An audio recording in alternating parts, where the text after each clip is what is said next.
মায়ের কাছ থেকে পাওয়া মায়ের সব শাড়ি এত দারুণ লাগছে আর যা ভালো গন্ধ বেরোচ্ছে। আর শাড়িটা কিন্তু বহু বছর পুরনো। আর সেখানে গিয়ে আমাদের একটা দারুণ প্রাপ্তি হয়েছে। এটা হলো বালাটা। আজকে রায়তাটা পিঙ্ক কালারের আর কালোর সাথে রাস্ট কালারটা একটা টায়ার পুরো বাস্ট করেছে। প্রসেসটা একটু চেঞ্জ করেছি। হ্যালো বন্ধুরা, আশা করি তোমরা সবাই খুব ভালো আছো, সুস্থ আছো। আমি অ্যারিন চাও, welcome back to another blog. আমাদের সময়টা এখন কেমন একটা অদ্ভুত যাচ্ছে, মানে বুঝতে পারছি না যে কি হচ্ছে। লাস্ট কয়েকটা মাস ধরে তোমাদেরকে তো বললামই আগের ব্লগে যে সময়টা ভীষণ খারাপ যাচ্ছে, একের পর এক ঝামেলা যাচ্ছে। মাইক্রোওয়েভটা আমাদের খারাপ হয়ে গেল, তার সাথে সাথে ইলেকট্রিক কেটলি, তারপর আমাদের ল্যাপটপটা হঠাৎ করে স্ক্রিনটা ক্র্যাক করে যাচ্ছা তাই অবস্থা হলো। তারপরে আমাদের ল্যাপটপ ঠিক হতে না হতেই আবার আমাদের গ্যারাজ ডোরের স্প্রিংটা হঠাৎ করে ভেঙে গিয়ে গ্যারাজ ডোরটা একদম খারাপ হয়ে গেল। তোমরা তো সেটা অলরেডি আগের ব্লগে দেখেইছো। তারপরে আগের ব্লগে তোমাদেরকে বললাম যে 4th জুলাই মানে আমেরিকার ইন্ডিপেন্ডেন্স ডে উপলক্ষে আমরা হঠাৎ করেই একটু ব্রেক নিয়ে দুদিনের জন্য শিকাগো আর ইন্ডিয়ানা ঘুরতে গেছিলাম। কিন্তু সেখানে গিয়েও আমরা একটা বড় বিপদে পড়েছিলাম। ইন্ডিয়ানাতে গিয়ে আমরা ইন্ডিয়ানা ডিউন্স ন্যাশনাল পার্কে ঘুরতে গেছিলাম। তো দিনের শেষে আমরা গাড়ি করে যখন ফিরছিলাম, মানে ফ্রিওয়ে থেকে জাস্ট রেগুলার রাস্তায় উঠেছি, তখন হঠাৎ করে আমাদের গাড়ির একটা টায়ার পুরো বাস্ট করেছে।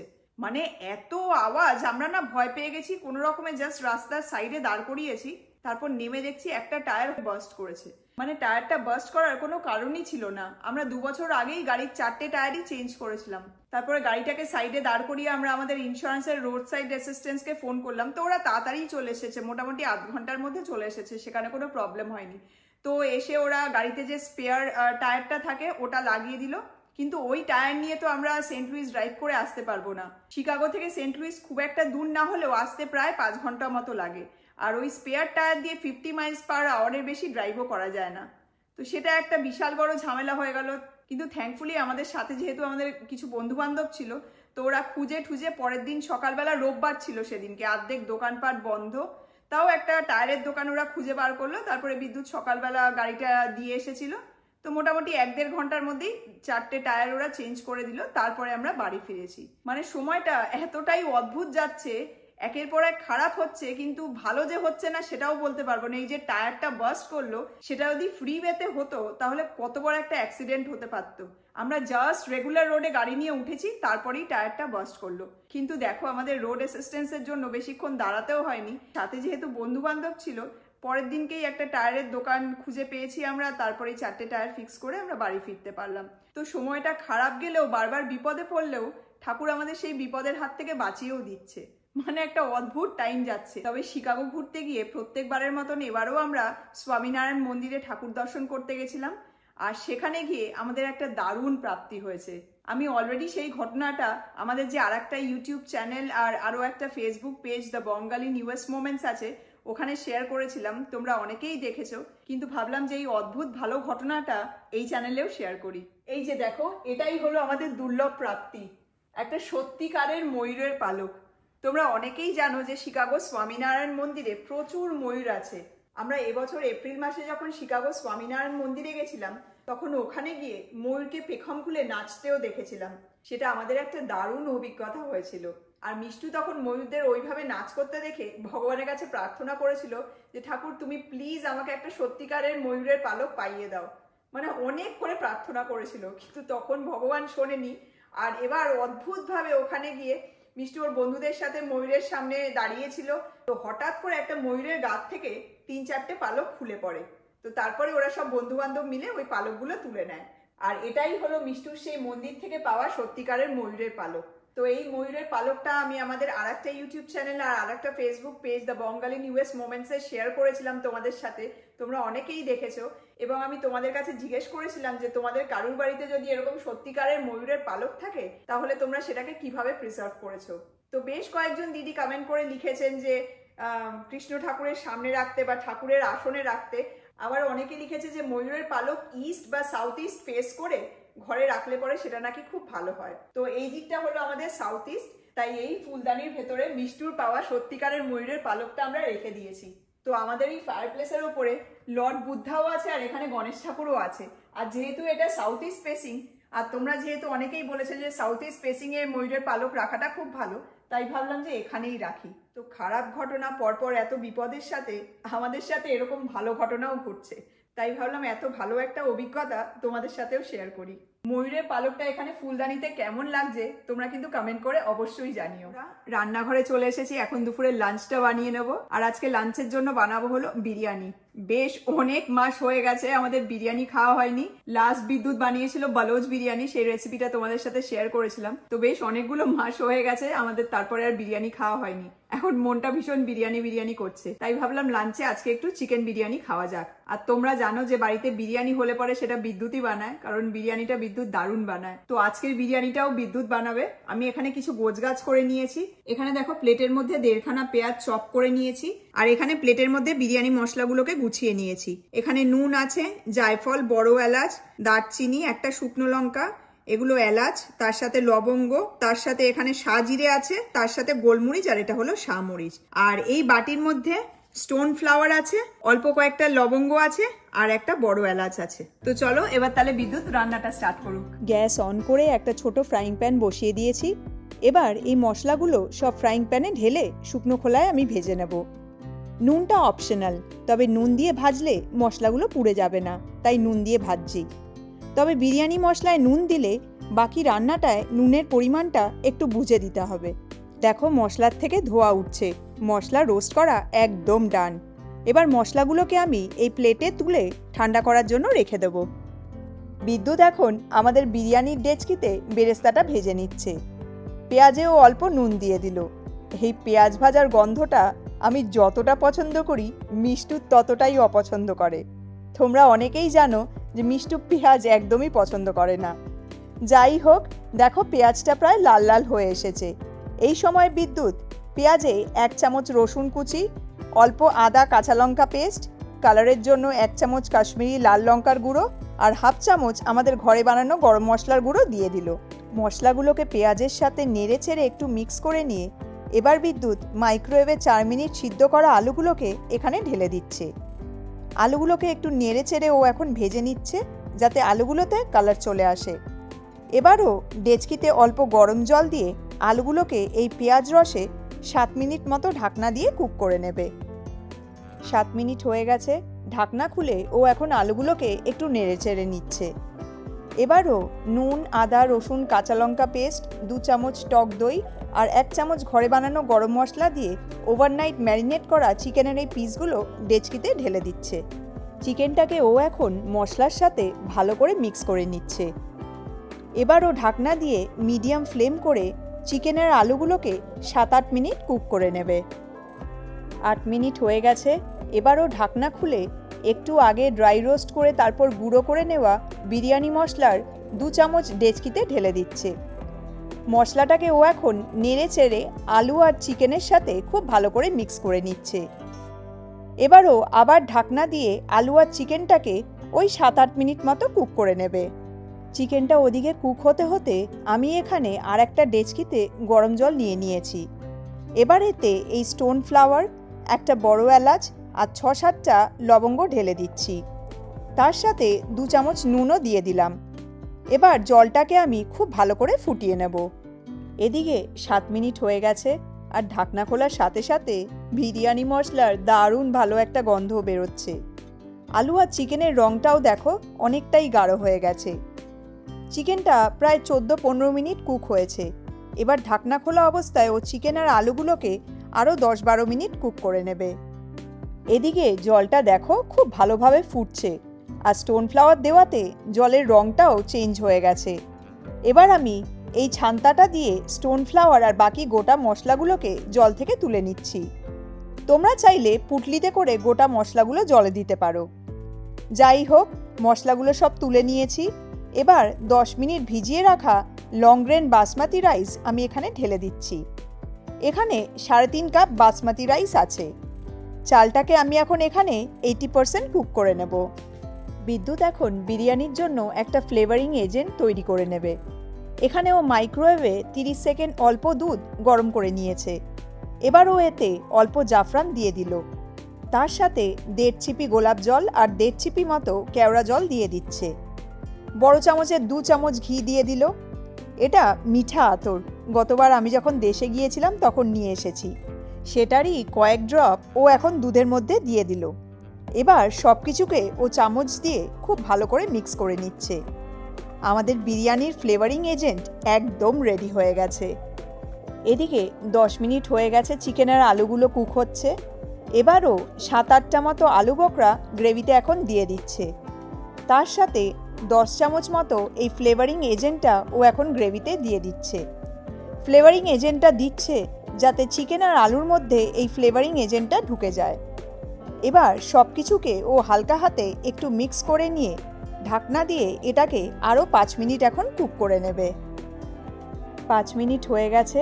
এবার ও ঢাকনা খুলে একটা গ্রেটারে বেশ অনেকটা পরিমাণে খোয়া ক্ষীর গ্রেট করে চিকেন আর আলুর ওপর দিয়ে দিচ্ছে। তার সাথে 1 চামচ মতো বিরিয়ানি মশলা আর অল্প বেরেস্তা ও চিকেনের ওপর দিয়ে দিচ্ছে। এদিকে রাইসটাও 80% মতো কুক হয়ে গেছে। এবারও ছান্তা দিয়ে রাইসটা অল্প অল্প করে তুলে চিকেন আর আলুর ওপর ছড়িয়ে দিচ্ছে। এইভাবে ও রাইসটাকে জল থেকে ছেঁকে ডেচকিতে দিয়ে দিচ্ছে। রাইসটা দিয়ে এবার ও রিমেনিং বিরিয়ানি মশলাটা রাইসের ওপর ছড়িয়ে দিচ্ছে। তার সাথে রিমেনিং বেরেস্তাটাও ও রাইসের ওপর দিয়ে দিচ্ছে। এবারও রিমেনিং ফ্লেভারিং এজেন্টটা রাইসের ওপর এমনভাবে ছড়িয়ে দিচ্ছে যাতে প্রতিটা রাইস এই ফ্লেভারিং এজেন্টে কোট হয়ে যায়। এবারও 1 পিঞ্চ মতো ফুড কালার রাইসের ওপর দিয়ে দিচ্ছে। তোমরা এই ফুড কালার নাও দিতে পারো, এটা অপশনাল। এবারও ঢাকনা দিয়ে ঢাকনার ভেপার বেরোনোর জায়গাটা বন্ধ করে দিল। এবার গ্যাসের ফ্লেমটাকে মিডিয়াম হাই করে ও বিরিয়ানিটাকে প্রথমে 5 মিনিট আর তারপরে লো ফ্লেম করে 10 মিনিট কুক করে নেবে। গন্ধটা দারুণ আসছে, দারুণ গন্ধ আসছে। চালগুলো পুরো কুক হয়ে গেছে। এইরকম ভাবে উঠে উঠে থাকলে বোঝা যায় যে চালগুলো কুক হয়ে গেছে। ভালোভাবে কুক হয়ে গেছে। এবার খেতে দেখ, আর অপেক্ষা করতে পারছি না। অনেক মাস বাদে আমরা বিরিয়ানি খাবো। দেখতে তো দারুণ লাগছে, গন্ধটাও দারুণ বেরোচ্ছে। গরম প্রচন্ড, হাতটা তলায় দিতে পারছি নিজে। ওফ, কালারটা দেখ, এটা দারুণ লাগছে। পারফেক্ট, 4 মার্কস চলে এসছে। রংটা একদম দারুণ এসছে। ওফ, আলুটা দেখো। এটা আলু বকরাটা। হ্যাঁ, এটা তো আলু বকরা, পাশে আলু, ওইটা কি কালার এসছে। ওফ, আর এটা চিকেন একটা একটা করে বের হচ্ছে। চিকেন ভালোভাবে কুক হয়ে গেছে, কারণ এইখানটা দেখেই বুঝতে পারছি চিকেন খুলে গেছে। আলু দারুণ কালার এসছে। চিকেন বিরিয়ানি নিয়ে আমি আর মিষ্টু খেতে বসে গেছি। আর প্লেটটা দেখো, উফ, আমি আর রেজিস্ট করতে পারছি না, এত দারুণ লাগছে আর যা ভালো গন্ধ বেরোচ্ছে। এরকম 1 প্লেট বিরিয়ানি সামনে নিয়ে না খেয়ে বসে থাকাটা কিন্তু ভীষণ ডিফিকাল্ট। মানে আমি রেজিস্ট করতে পারছি না। দেখতে তো দারুণ লাগছে, তার সাথে গন্ধটাও ব্যাপক আসছে। উফ, আমার জিভ দিয়ে জল পড়ছে। মিষ্টু, স্টার্ট করার দেরি করিস না, খেয়ে দেখ কেমন লাগে। কেমন লাগছে?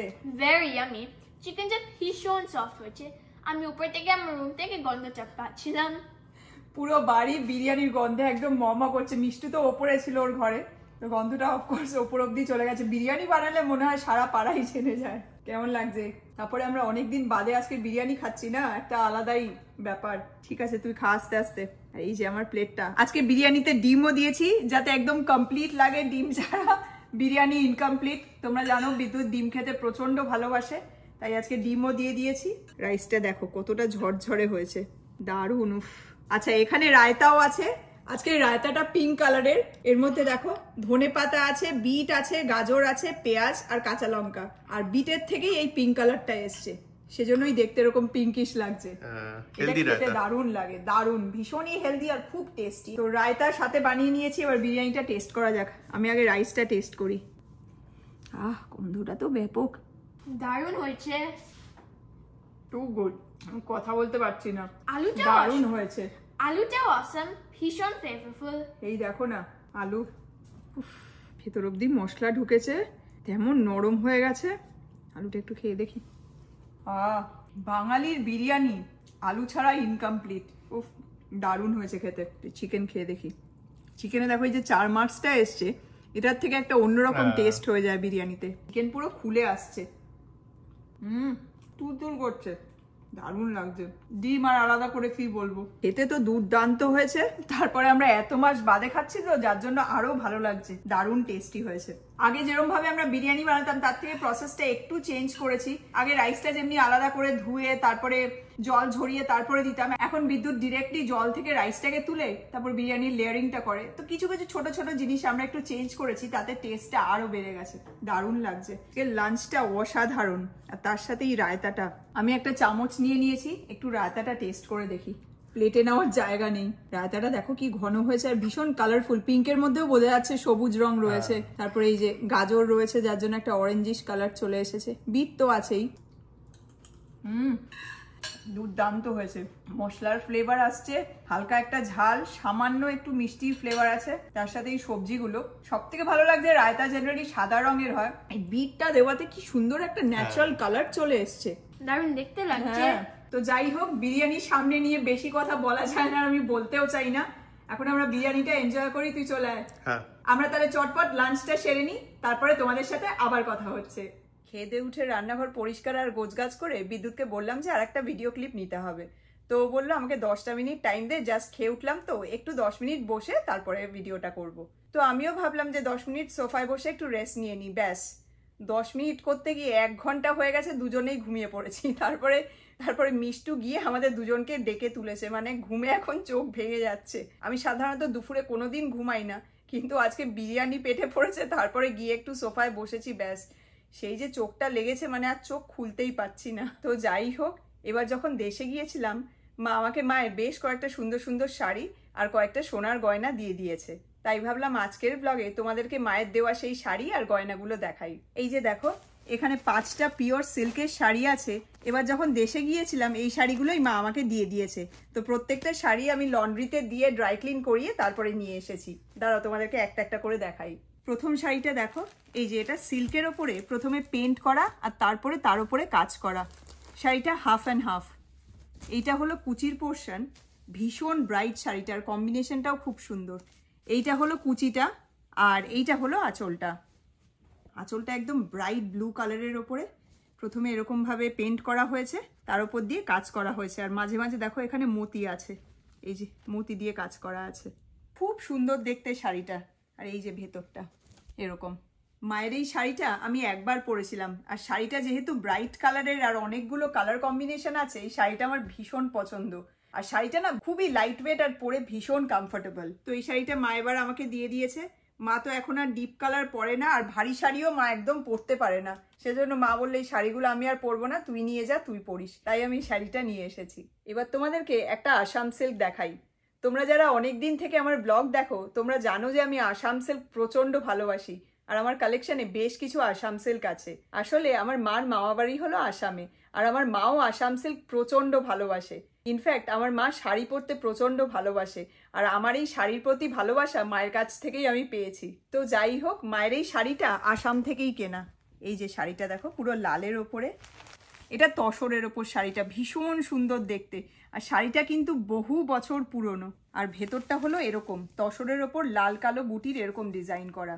আর এই যে এটা হলো আঁচলটা, খুব সুন্দর দেখতে শাড়িটা। কিন্তু যেহেতু লাল রং আছে, মা আর পরবে না, তাই মা বললো এই শাড়িটা নিয়ে যেতে। আমার আসাম সিল্কের কালেকশনে মায়ের এই আসাম তসরটা অ্যাড হয়ে গেল। এবার তোমাদের হাতের কাজের মায়ের এই শাড়িটা দেখাই। এই শাড়িটাও ভীষণ ব্রাইট আর ডুয়াল কালারের। এই যে দেখো, পুরো বডিতে এরমভাবে হাতের কাজ করা। এইটা হলো শাড়ির পাটটাও খুব সুন্দর দেখতে। কুচির পোর্শনটা এরকম পুরো হাফ অবধি যতটা দেখা যায়, পুরোটাই এরকম ঠাসা কাজ করা, খুব সুন্দর দেখতে শাড়িটা। শাড়ির কালার কন্ট্রাস্টটা ভীষণ সুন্দর। এইখানটা হলো ডিপ টার্কোয়াইজ ব্লু, আর এইখানটা হলো পার্পলিশ ব্লু। এত সুন্দর লাগছে এই ফেডিংটা, দেখো কি সুন্দর। শাড়িটা দেখো কি অপূর্ব সুন্দর করে সারা শাড়িতে হাতের কাজ করা। আমি জানি না হাতের এই কাজটাকে কি কাজ বলে, মনে হয় এটা কাশ্মীরি স্টিচ, আমি শিওর না। তোমরা যদি কেউ জানো যে এই স্টিচটাকে কি স্টিচ বলে, তাহলে প্লিজ একটু কমেন্ট করে জানিও। এই শাড়িটা বিয়ের পরে আমি একবার পরেছিলাম। এবার তোমাদেরকে একটা বালুচরি দেখাই। আদি মোহিনীমোহন কাঞ্জিলালে যেদিনকে শাড়ি কিনতে গিয়েছিলাম, সেই ব্লগটা আমি তোমাদেরকে বলেছিলাম যে আমি একটা স্বর্ণচুড়ি এবার কিনতে চাই, কারণ আমার কাছে বালুচরি আছে। মা এবার আমাকে একটা বালুচরি দিয়েছে, কিন্তু স্বর্ণচুড়ি নেই। তো এটাই হলো সেই বালুচরিটা। এই যে দেখো, এই শাড়িটা বিয়ের পরে আমি একবার এখানে নিয়ে এসেছিলাম, যখন ক্যালিফোর্নিয়াতে ছিলাম তখন এই শাড়িটা আমি একবার পরেছিলাম। তারপরে এবার যখন গিয়েছিলাম, মা শাড়িটা আমাকে দিয়ে দিয়েছে। এই যে এটা হলো শাড়ির আঁচলটা, রাস্ট কালারের ওপর দেখো কাজটা কি নিখুঁত আর কি অপূর্ব সুন্দর করে করা, আর কালার কম্বিনেশনটা অসাধারণ, রাস্টের সাথে কালো এত সুন্দর খুলেছে। আর এই যে দেখো এটা বডিটা কালোর ওপরে কাজ করা, আর এই যে দেখো পাটটা কাজটা কি নিখুঁত করে করা, আর কালোর সাথে রাস্ট কালারটা এত সুন্দর খুলেছে, ভীষণ সুন্দর কম্বিনেশনটা। শাড়িটা অপূর্ব দেখতে। এই শাড়িটাও মা এবার আমাকে দিয়ে দিল। মা এখন আর কোনো ব্রাইট কালার, ডিপ কালার, তারপর কোনো ভারী শাড়ি একদম পরতে চায় না, মানে কিছুতেই পরবে না, তাই এই সব কটা শাড়ি আমাকে দিয়ে দিয়েছে। এবার তোমাদেরকে মায়ের কাছ থেকে পাওয়া শেষ শাড়িটা দেখাই। এই যে দেখো শাড়িটা, এটাও কিন্তু হাতের কাজের শাড়ি, এটা পিওর সিল্কের ওপরে হ্যান্ড স্টিচড আরি কাজ করা।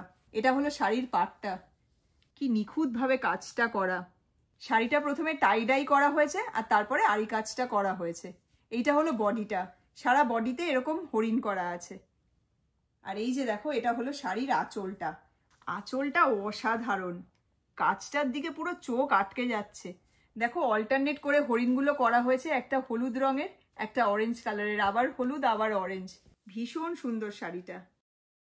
এই যে এটা হলো আঁচলের কন্টিনিউয়েশনটা, কি অপূর্ব কাজটা। ব্যাক সাইডটা দেখলে বোঝা যায় যে এটা হাতের কাজ, আর কাজটা কি নিখুঁত। তো এই ছিল মায়ের কাছ থেকে পাওয়া মায়ের সব শাড়ি। এবার যখন দেশে গিয়েছিলাম মা আমাকে মায়ের এই শাড়িগুলো সব দিয়ে দিয়েছে।